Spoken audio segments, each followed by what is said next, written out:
Today is Tuesday, the 19th of May, 2026. My name is Francisco Gaffney, and this is my daily streaming all about governance, risk, and compliance.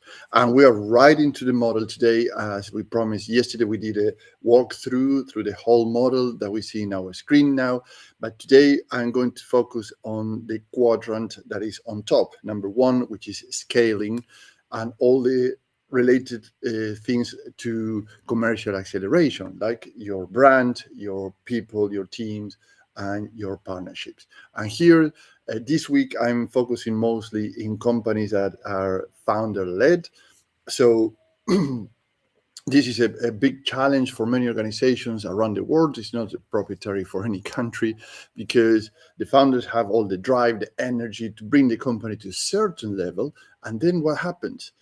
All the challenges that start to get very, very evident for some people, but not for the founder itself, or he or she is aware of these issues, but need to understand how to solve them in a way that actually allows them to continue with the control and the capacity to drive the company where their vision is.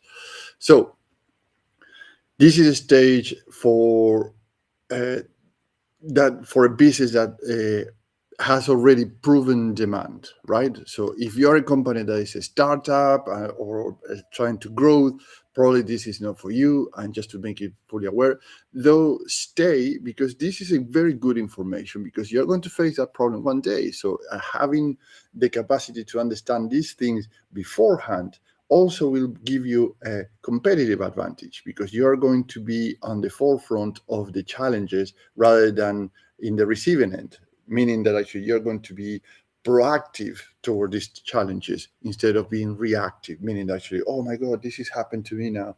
No, you're going to go, okay, I understand what's going on. Then we have a plan for this, right? So you have clients, you have people, you have a reputation, you have a revenue, you might even have a strong growth at this stage, right? So yet you as a founder still too central to the commercial machine. And I'm referring to the scaling commercial acceleration that start to show up in very small ways that you say, why this is happening, I don't understand. Okay, disregarded, let's move on. But then these things start to compound in time. So and I give you some examples. You join the final call for a big deal, you have to be there. You have to approve hiring choices for new personnel, new teams, new members. You have to be there. You fix a partner relationship. Guess what? You have to be there. You explain the brand story better than anyone else in your organization. You have to be there. So you even carry the unofficial version of the sales strategy in your head, nowhere documented. If you are in that kind of situations, when you have 10 people in your team, that might be fine, because actually that's what you can do. But when you have 50 people in your organization, that becomes a constraint. That starts to get challenging. And particularly if you have more than 10 million euros, dollars, or pounds in revenue, that starts to affect your valuation, which is a secondary issue that perhaps you're not aware of.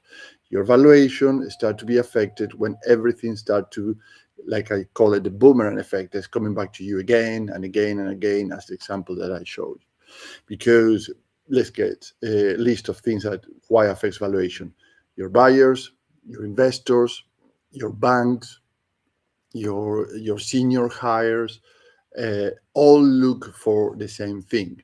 They want to know whether the business runs because you as a founder run it, and especially is because the system, or if the system is strong enough that actually doesn't require you all the time, right? And that is a very, very, very common issue. And things still getting moving along, but you start to feel that drag. That is why things are not as fast as used to be, why things are not moving along as they used to be, why I've done this before and I got it in a week, and now it's dragging for perhaps months and still not happening, because the things that we just mentioned, and I'm going to develop further now in this today, because pretty much everything is depending on you. There's a high dependency on you. And there's a famous phrase that actually, I think 20 years ago, that was very, very relevant. I said, what will happen with your business if you leave for 30 days? Would you be, it will grow, it will decline, you will get more revenue, less revenue? What will happen with your business? And that was a very challenging question 20 years ago, 10 years ago. But today it's not relevant anymore because actually the things are happening so fast today that actually you cannot be at two places at the same time right here, right now. So then you start to disguise, I call it disguise, you can call it the other way, prioritization, my list of priorities, whatever is the name that you put on or tag to this. But you cannot be in two places at the same time. And guess what? Why you're required in these two places at the same time? That's the first question, right? So it's not about anymore if you disappear or you take a long holiday or a round the world trip for 30 days. Is today in your agenda, if you have to choose two things that you have to do and those two things make noise, mean actually I need to make a decision now which one I'm going to do. Is a business meeting with a partner? Is a distributor meeting? Is a company meeting? Is a panel that I've been invited to go to another city? Is a fair that I have to go but I cannot go?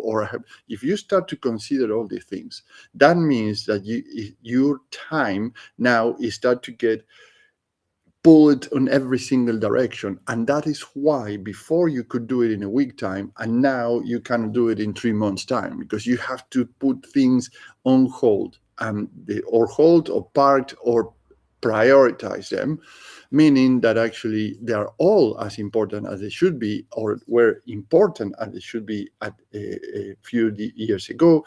But today you start to realize that you are pulled in every direction. That is why, because your system, your operating, your accountability, the workflows, the procedures that you have in your organization still all driving to you.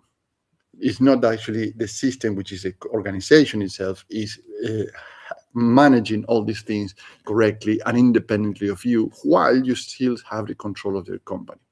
So it's an easy mistake that founders energize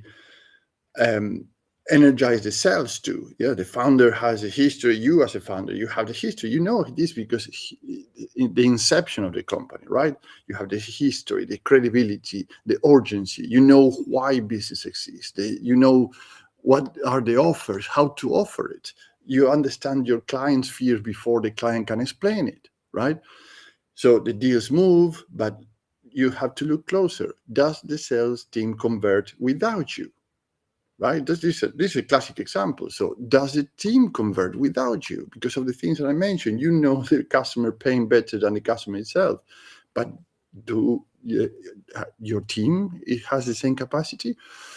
So the same with the partners. You introduce a company because a proposition is clear, or because they personally like you, right? So here's the two things. When you're doing a distribution or partnerships, they like you. Yes, people buy from people. Or your proposition is so clear that they say, yes, even regardless, we are going to do business with you, because the proposition is so clear and is so driven and the team is so prepared to do it, that actually we can work without you, even if you are the face of the company, right? And the same with the branding. Does the brand explain the value without you as a founder in these conversations? And when you as a founder is still the best sales asset in your organization, the reality is the business is exposed. That is where you start to feel this drag, because you are required on every single conversation. Okay, problem number 2, the team roles stay fuzzy because the founder or you keep absorbing these gaps. This one is very unpleasant, but this is the reality, and it's related to the problem number 1. The team often appears stronger because the founder quietly fills the gaps. And this is the reality. You say, well, that's part of my job. Yes and no. Because if a senior person in your company misses a decision, you have to go and catch it. But this is a senior person in your organization. They should catch this, not you. If a commercial lead avoids a difficult client call, or it cannot handle it, and you have to handle it, what is happening there with this commercial lead, right? If a partner channel underperforms, you as a founder keep the relationship warm. Why you? So we understand actually, yeah, you build that relationship, but you have to be able to transfer that relationship to the system of your organization, not you to keep there all the time for every single issue that happened there. So from the outside, as I mentioned, you will say, well, this is part of my job. So also the team looks capable, but in the inside, you are the big patch that is going patching things everywhere. So that stops people from growing into real accountability too. That's a second issue. It's an underlying issue, accountability of the teams. So it also makes performance harder to judge, because while you can say to people, say, yeah, this is an overachiever, but what happened with this overachiever? They overachieved because you were backing all their close, the sales close, or all the partner relationship, etc., etc. So is that a real overachiever, or pretty much is a glorified PA, right? Like a private assistant. The person is going and do all the paperwork, all the relationship, keep the things warm, and then when it matters to close the business, to tackle those issues, to understand what's going on to grow the relationship, all come back to you. So you have to be careful with these kind of things, because then you start to understand where the drags are. Problem number 3 is that partnerships produce activity, but are not dependable growth, right? So you might have this wonderful partnership for many years, but are they growing your business or not? So many mid-sized firms have a partner list and referral contacts and friendly relationships. But this is not the same as a partnership system, right? A system has a criteria. And I give you a few questions that you can ask for your next meeting with the partners, or when you're assessing your partnerships or distributors or value-added resellers.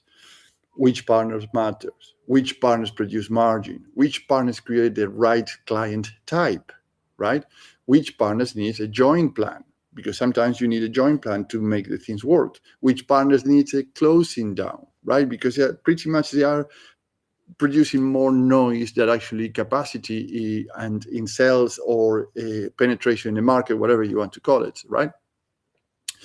And sometimes you say, well, we keep this partner because actually that prevents the competition to get into this partnership, so we can have this market gap. Probably your competition is very happy that you have this partner, because actually that partner is doing nothing for you. So it's just pretty much a roadblock in your growth, and they keep growing the market while you are blocked with a partner that is not producing the growth that you're looking for. So yes, it's not pleasant, it's not nice to have these things to consider, but actually you have to consider, because if this is a prevention to you to growth as a company, to scale as a company, then probably it's a time to part way. Very friendly, perhaps in time next year, 2 years time down the line when things change. But today, unfortunately, is not the right partner. So without that discipline, partnerships become many times a social comfort. So a lot of warmth and meetings and partnership reunions, or whatever you want to call it, but it's a low commercial yield, and perhaps even a risky commercial situation, because it's blocking your growth. So in other words, what will happen here? So if you are building an office block, just imagine this, you're building an office block, but you are the only one carrying the ladder, the bricks, the mortar, and doing every job in the organization as bits of pieces of everything. Like you are the plasterer, you are the electrician, you are the plumber, you are the architect, you are the engineer checking the foundations and reassuring everybody the foundations are right, etc., etc. You are repeating the same job again and again and again, while you have more people to explain that reassurance or to give that reassurance, instead of having a system where everybody have their own responsibilities, their own expertises, their own capacities, and a full scaffolding around the office block that will build faster and more safely, right? So as a board advisor, I would propose the following for consideration. Number 1, collect the commercial facts before you add options. What I mean with this is, in the commercial acceleration, you should include current growth sales or current growth goals. What is the time you as a founder invest in these things? Which is your organization chart? Which are the team's roles list, the sales data, the partner list, and the key conversation points? So this is not to be polished. These are the facts. So you collect all this information, and what you do next? Where does you start to ask this question? Where does the revenue come from? Which offer sells without you as a founder being involved? Which clients needs too much of your time and should be transferred over to your senior team time? Which team's roles are unclear? And which partners send good work, or they didn't send work, or they are pretty much there bare, dormant? Which partners send noise too, as I mentioned, right? So the second thing to consider is to build an advisory board around the commercial constraint, right? This is something that we covered yesterday. I'm going to go more specific in today's topic. For this stage, the core skills are for an advisory board could be sales, marketing, finance, human resources, industry knowledge, and operations, because you're going into a commercial acceleration. You want to scale. So that mix matters. So the sales and marketing spot demand and offer clarity and conversion gaps, right? So you collected the data. Now you have a team that can actually look into this data and say, okay, we need clarity. The finance advisors can test margins and deal quality, right? So the human resources can test whether the right people sit in the right roles. And here's a problem, because I'm going to stop for a second here, because people, if you don't have the right people, your organization is going to grow in the right direction either. Yeah, we'll say, well, obvious, but not that obvious, because here's something actually I've noticed many, many times across the years. When you're interviewing new candidates, usually what's happening is that you go like a yes, but, and that yes, but means that actually there is something that actually you are not convinced, even if the CV looks good, even if the references are good, even if the qualifications or the reference, the package look good, but you know why? And I noticed that many, many times, it's not the candidate fault. It's not the recruiting agency fault. It's actually the job description fault. And you say, what are you talking about? So we put the job description together. So we understand what we are hiring. Unfortunately, you look into any of the portals that are offering, or they are looking to candidates in the market, and you start to read the job descriptions. And do you understand the job descriptions? If you're going to hire somebody or you're a candidate, do you understand what they are looking for in the organization or not? If you don't understand which are the 3 key points or skills or capacities or things that the person is required to provide to the organization in exchange of their salaries or commissions or bonuses, probably you have a problem there. So it's not about the candidate. It is yes, but it's about the job description. It is one of the variables, and actually is perhaps the one that actually not many people pay attention. And we have, because actually when we learn this in a very, very hard way. We were hiring 45 people at the time for a new inside sales team.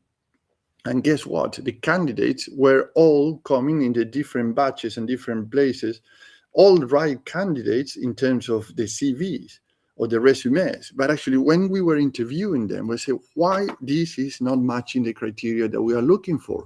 Because between the hiring team, the HR, and the recruiting agency, the core message of what had been the description of what we needed to hire was started to dilute, right? It started to dilute the message to the point that was so generic that candidates that look good in that generic description, at the time that they hit the interview table, were like a yes, but, right? So this is a very important thing when you're hiring people. Review again and again and again, and check and test your job description when you're hiring. Because if you don't have that right, you are going to have a problem down the road, or the process to hiring somebody is going to be so exhausting that actually at the end you will say, guess what? We reshuffle the team as we are and we've managed. which is another problem down the road. So the third consideration is create a monthly and quarterly rhythm. And here is a golden nugget. If you're going to take something today from this call or from this conversation, take this one. There's distinction between monthly meetings and reviews and quarterly meetings and reviews. And which is this distinction? Is this. Monthly is for momentum. So what is going on, the rhythm, the things that are happening right now. Quarterly are for patterns, right? And let me explain this. When you have a monthly review, it's about the momentum, what is going on. So the review, the pipeline, the partner activity, your time as a founder, blocked deals and roles, ownership, etc., right? So that is what is the things what moves the things along. When you do your quarterly meeting reviews, have to be prepared very, very carefully.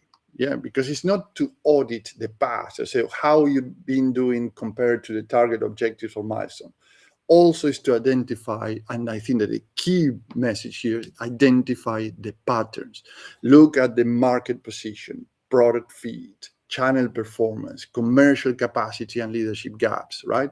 So if in quarter one you have these things, and then you compare it to Q2 end, compared to Q1, if you look into these two ones, you already start to see where the things are going or not going.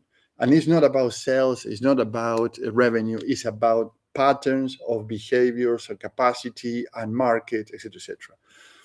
When you identify these patterns, it's much, much easier to see where the market is going, where the environment is going, how relatable are you to that, and how you can improve or change or not change things or double down in things to increase your relationships, revenues, scaling the business, commercial acceleration, etc., right?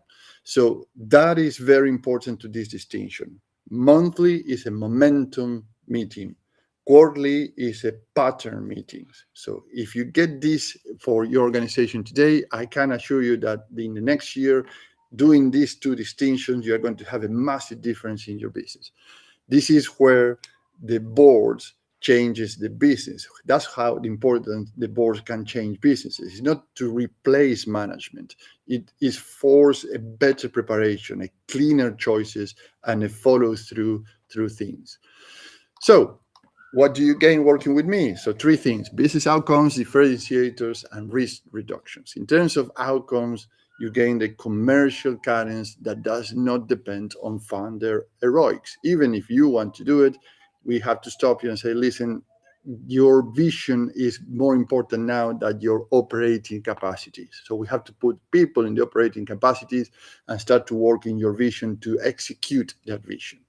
So you get a cleaner growth agenda, a stronger role ownership, a sharper partner logic, and a practical action tracker, right? By the end of this milestone, which is a commercial acceleration and scaling, the business has a repeatable commercial movement, not just more sales efforts, because that with sales efforts, you can do all the efforts in the wrong places. Now, in terms of differentiators, this is the advisory board operating system. Gives you an international advisory board tailored to your stage. At this scale stage, that means commercial people and partnership expertise around the table.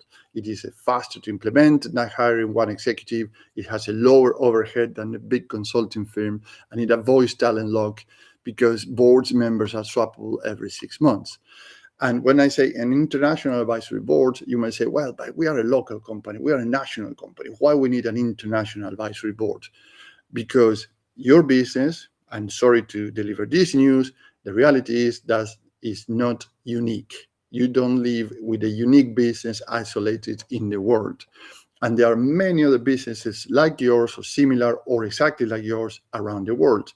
But they have a different jurisdiction, they have different challenges, they have a different compliance requirements, etc., and they solve problems in a different way that you do.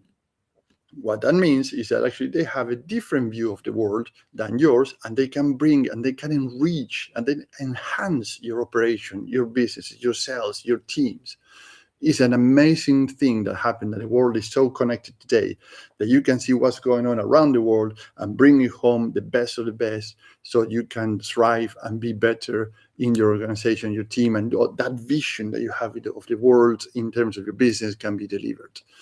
In terms of risk reductions, I reduce risk by the growth of your company while you step back, right? So you stepping back doesn't mean that you are leaving the company or exiting. It means actually you leave in the business to stay on the business, which is a different position. You reduce the risk of hiring a senior commercial person into a badly defined system. This is very important as a system. You start to hire, as I mentioned, you redefine the roles more specifically, very exact to what you're looking for, and then don't dilute the message when you go to the market hiring these candidates.